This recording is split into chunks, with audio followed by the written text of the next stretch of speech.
Hey everyone, so today I have a short review and I'm going to be talking about Kings Dominion's Winterfest. This is their Christmas event that runs basically from Thanksgiving through the end of the year.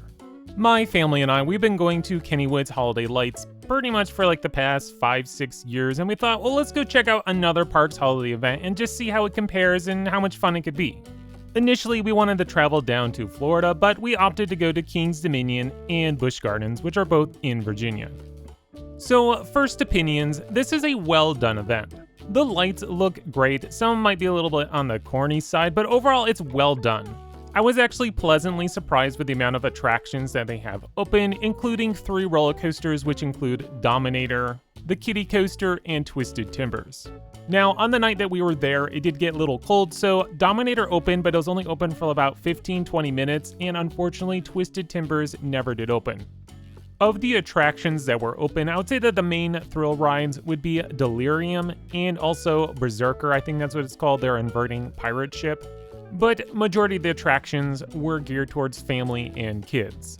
Now, if you do visit on a warmer night, there's definitely more here to do because obviously there would be 2 roller coasters open for you to enjoy, which is really fantastic, especially when I compare to Kennywood, which up until this year, no roller coaster would open except for the Kiddie Coaster, and now this year they have Jackrabbit. But yeah, there's still plenty to do here from their hours of 5 p.m. to 10 p.m.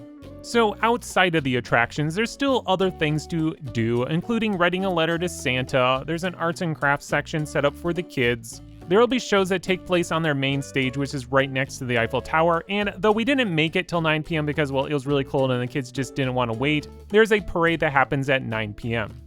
There, of course, is the ice skating that takes place on the main fountain right there in the park entrance. It was obviously a very popular attraction. The line just to do it was very long.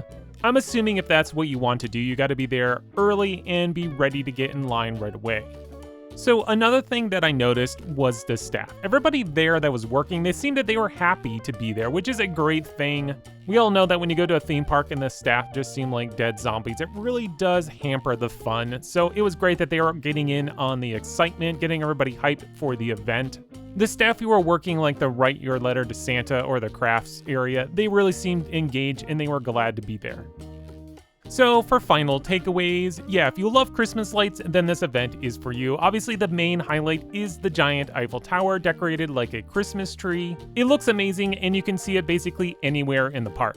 Thrill seekers might be a little disappointed if you visit the park on a colder night with the roller coasters being closed, but looking over the weather, it seems that in Virginia, it seems to be above 50 on average here in December. So just be aware if you visit if it's around that 50-degree threshold, because I think it was about 50 degrees when we got there and it just started dropping, and that's when everything started to close.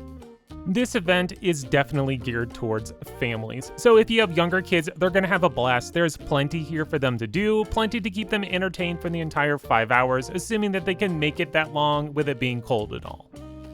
So in conclusion, would I recommend this event? I would say yes, definitely if you're a family, because this event, as I said already, is geared towards families. If you're a thrill seeker like myself and just got to get that one last hit before the end of the year, before things close down maybe until March, yeah, come here, check out Twisted Timbers and Dominator. Again, make sure that the weather is a little bit warmer so they're actually operating.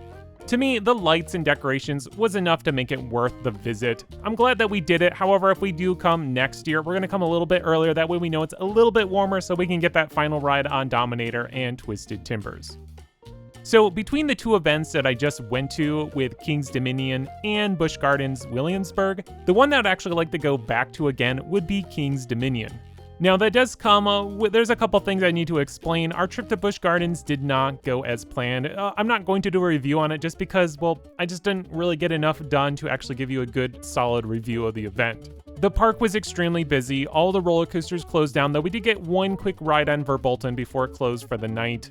The lines for everything were extremely long. It was basically like a 30-minute wait just to get inside the fest house. I don't even know if it was longer than that. It was just, the entire queue outside was full, and I was like, yeah, we're not gonna wait.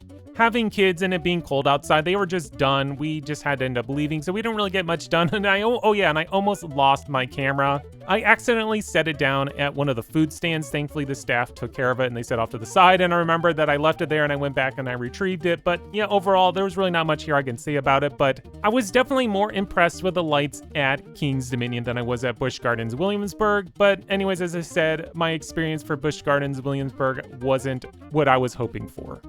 Well, thank you for watching today's review. I know it was a little bit different, but I wanted to share my experience that I had at these two parks. Well, I guess mostly just Kings Dominion. But anyways, if you like this content, please make sure to hit that like button and subscribe. That way you continue to get great content brought to you by XscreamThrills.